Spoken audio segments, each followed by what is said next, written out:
Well, welcome, and thank you so much for joining us here at Germantown Community Theatre. We are so thrilled to be bringing you the Inside GCT program today, highlighting our next show, which opens on October the 23rd, called Ring of Fire, the Music of Johnny Cash. We are really, really honored to have our director and our cast with us, and this is our director, Chris Cotten. Chris, welcome. Thank you for having us. And you know what, I have to tell you, after seeing that number, it's tough to follow, really. It's almost like we should just say goodnight, folks, thanks, and come see us on the 23rd, right? Well, got a great cast. Well, all right. So let's start there. Tell us about your cast. First of all, my music director and also fellow cast member, Philip Heimbuch. I have the title of director, but really this show has been more or less a co-equal collaboration between the two of us in terms of guiding this thing along, and just a fantastic performer, very incredibly talented music director. Next to him, our lone woman in the cast is Meredith Koch, very talented singer, multi-instrumentalist. You're going to love her, June Carter. Oh, fantastic. Next to Philip is Doug Smith. Plays a variety of instruments. Plays bass on more songs than any other, and also will be performing a great version of The Man in Black, and the classic Delia's Gone. And lastly, but certainly not least, is Russell Rainey, who is I guess he could best be described as lead guitar player for the band. Just a fantastic guitarist and singer and performer, and performs on a lot of different songs. You're got to hear him a little bit today, and people are going to love hearing him in the show. So now tell us, there's no orchestra in this musical. Well, there is. We're it. Oh, fantastic. Yeah. The cast is we are the actors, we're the singers, we're also the band. Oh, that's fantastic. So how many instruments does everyone play? I don't even know. Meredith, I think anything that you put in front of her, she can probably pick up and play. But everybody in the show plays multiple instruments. We pass things around, and that's the most fun part for me is getting to play different things. I play some things better than others, but we try to do it in such a way as to conceal the fact that we aren't all virtuosos in every instrument that we pick up. Well, all right. Well, tell us about the show, Ring of Fire, the Music of Johnny Cash. This is the first thing that you probably need to know is the first thing I always get asked about the show is who's playing Johnny Cash, and the answer is no one person plays Johnny Cash. This is a series of 34 of his songs, and it's done in such a way as to take you chronologically through his life. And there are acted scenes and there are narrations that talk about key parts of his life: growing up on the cotton farm in Arkansas, his brother dying at a young age, meeting Sam Phillips in Memphis, meeting June Carter. This show does not shy away with some of the problems he had with addiction at some point in his life, and all these things are covered. And all of those things are parts of the songs, right? Yes, and it's the musical is really structured in such a way that the songs comment on those incidents, sure, and add depth to the acting portions that talk about them. Okay, great. So one of the things that we like to talk about as a part of Inside GCT is just the whole process of getting to the opening night. So can you tell our audience, how did you start this process once you got the script? Was it different in this show than, say, you hate to say traditional show, but... Oh, it's very different from a traditional show. I had just before I started directing this, acted in a much more traditional musical. And this is very different. In a traditional musical, a lot of the directors, one of the first things they do is you want to sit down and have a sing through of the whole thing. Sure. Well, we couldn't begin to do that until we had learned how to play everything. And so the process kind of was, first we went through, like you would in a normal musical, and had vocal rehearsals. And Philip, in addition to being steeped in this music, is also a classically trained musician. Really solid on theory, and he drilled us hard on the music and those vocal parts. Then we add the instruments, and then finally we add the staging and the acting portion of it. So was there a challenge that was different from other works that you've done? Yeah, the challenge in this particular show, of course, first and foremost, is being the band in addition to the cast, because in a traditional musical there's an orchestra, and they don't come until Tech Week, and they get scores that they get to have in front of them for the entire run of the show, and we don't have that luxury. So having and the sheer volume of it, 34 different songs. And also the fact that you have to approach memorization of this show differently than you would for a more traditional musical, because there are long stretches where it's just one song after another, and there are no spoken lines separating them. So you have to memorize a set list essentially, in addition to your parts and your music. Sure. What was the greatest success you had in this process? I feel like that over the course of this rehearsal period, and it's still ongoing, but I really feel like that in addition to becoming a cohesive cast, I see this group becoming a band also, and which is is a challenge, and I think it's a great success, because we have people in this cast like me who are I'm an actor who plays a little bit. We have people like Rusty, who's primarily a musician, and different parts in between. And so to get that cast to gel together as both a cast and a band, I feel like was really an accomplishment. Let's start at the beginning. So you got the script from the staff here at GCT, and what was the first step for you after you had the script? Did you go to auditions, or was there work that you did prior to the audition? Yeah, the first thing I did was make sure Philip could music direct it. No, we had auditions, but yeah, even before that, this particular show requires a very unique set of skills. 3 out of the 4 people in the cast I had worked with before, so at various times I was kind of in their ear about coming out audition, and sure. Got very lucky when Rusty, who I had not worked with before and had not met before, the auditions came out and auditioned, because he was a real find. I can't really see doing this without him. Sure. Then you went into rehearsals. Yes. And when did you start rehearsal?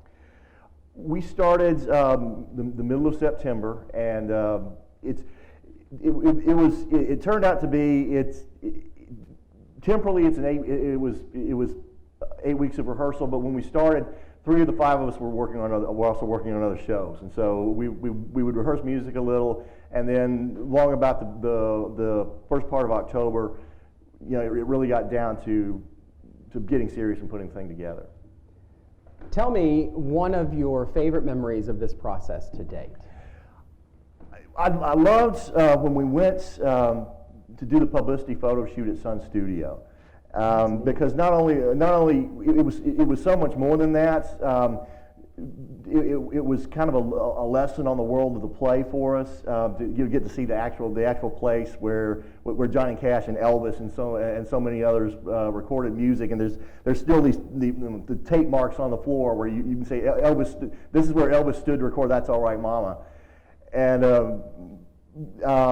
this is the piano where Johnny Cash and Elvis and Carl Perkins sat and did the $1 Million Quartet's impromptu sessions, and so that was fantastic. It was a great lesson. I think it was a nice bonding experience for all of us too. Talk to us about the set. How did we get to this? What process brought you to what we see behind us? That's all Justin Asher right there. I told him just very basically what I wanted, and really not in terms of aesthetics as much as a functional performance space. and he just ran with it, and I love what he came up with here. Yeah, it's absolutely gorgeous. It really sets the mood for us. So if I'm coming as an audience member, what message would you tell me to prepare for coming to see this show? Just come ready to have a good time, and don't sit on your hands. Be prepared to sing along, clap your hands. All that's encouraged. So along those lines, tell us some of the titles of those 34 songs that you are performing here that we may, as an audience, know coming into them. Well, sure. In addition to the Folsom Prison Blues and Ring of Fire, which of course is the title song, The Man in Black, Hey Porter. We end the show with probably my favorite Johnny Cash song, A Boy Named Sue. There is Big River, one of his early hits on I think Sun Records. And just many, many others. Great. Tell me something that will make a person buy a ticket today to come see this show. This show harkens back to before musical performers and the audience were separated by all this technology. When you go to a concert now. What we have tried to bring to life with this show is what it was like to be Johnny Cash and some of those other Sun performers on that Sun tour, going through little towns and playing music for when the audience is right there in front of you, just like they are in this space.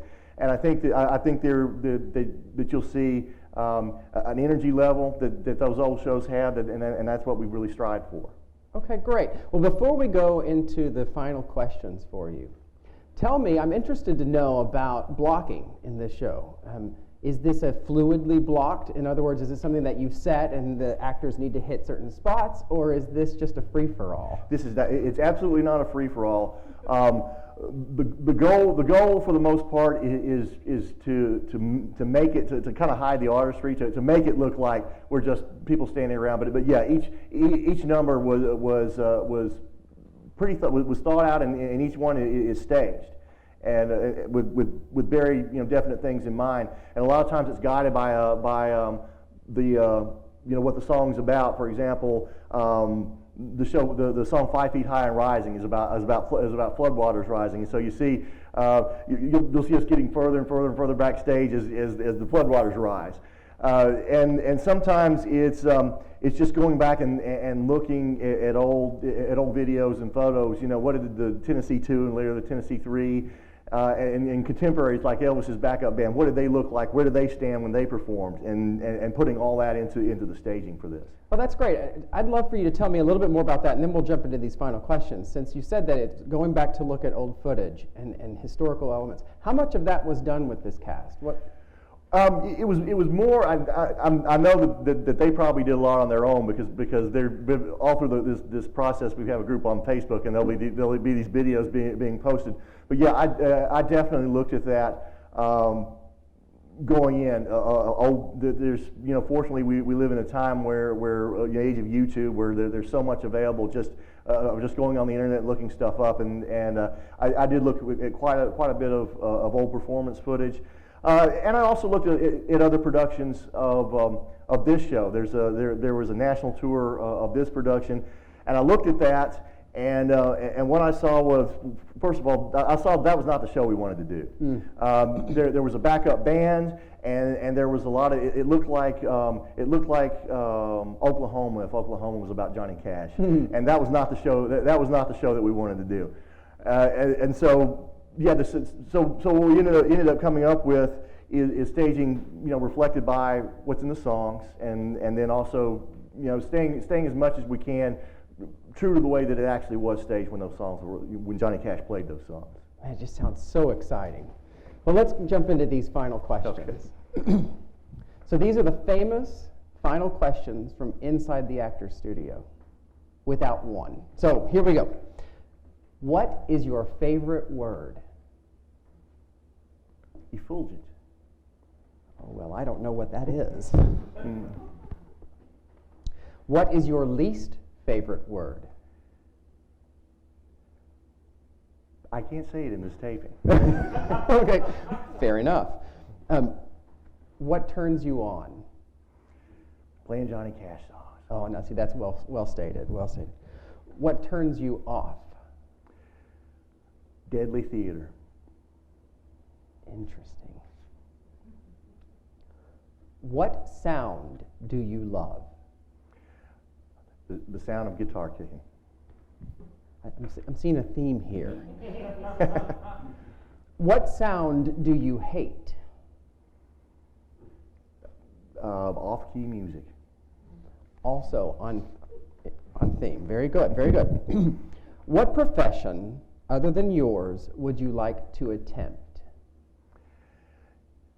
You know, I'm a lawyer by profession, and so the other profession that I would like to attempt is theater, which I attempt whenever I can. That's right. Well, very good. What profession would you not like to do?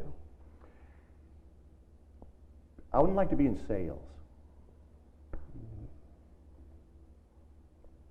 If heaven exists, what would you like to hear God say when you arrive at the pearly gates? I don't even know how to respond to that. Welcome. How's that?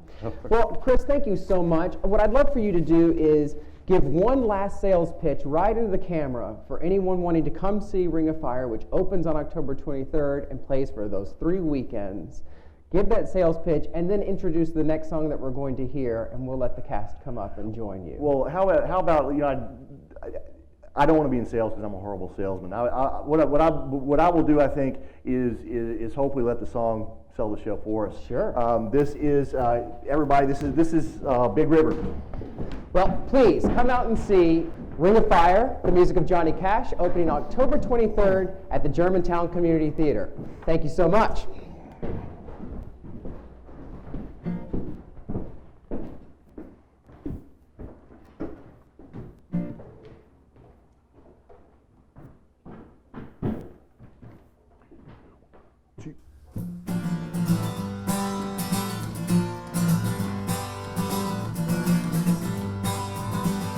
Well, I taught the weeping willow how to cry.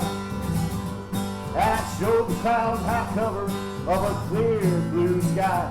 And the tears that cried for that woman are gonna flood you, Big River. And I'm gonna sit right here until I die.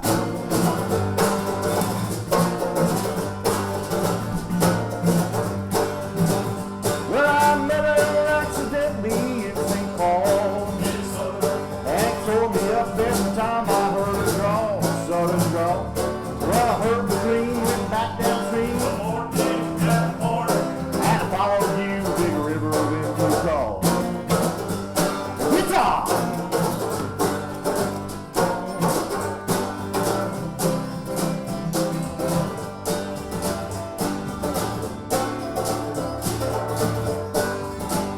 Well, I met her in St. Louis later on. Later said she's been there, but she's gone, boy, she's gone. Well, I found a trail and she just walked up the bluff. She licked a few eyebrows and she went on down alone.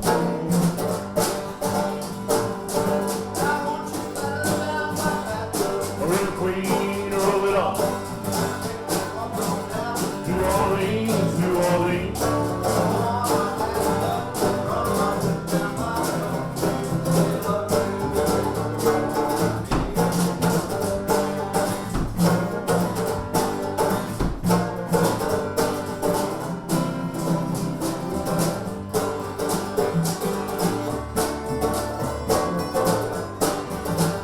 Well, I taught the weeping willow how to cry, cry, cry. I showed the clouds how to cover over the clear blue sky. And the tears that cry for that woman are gonna flood you, Big River. And I'm gonna sit right here until I die. And the tears that cry for that woman are gonna flood you, Big River. And I'm gonna sit right here until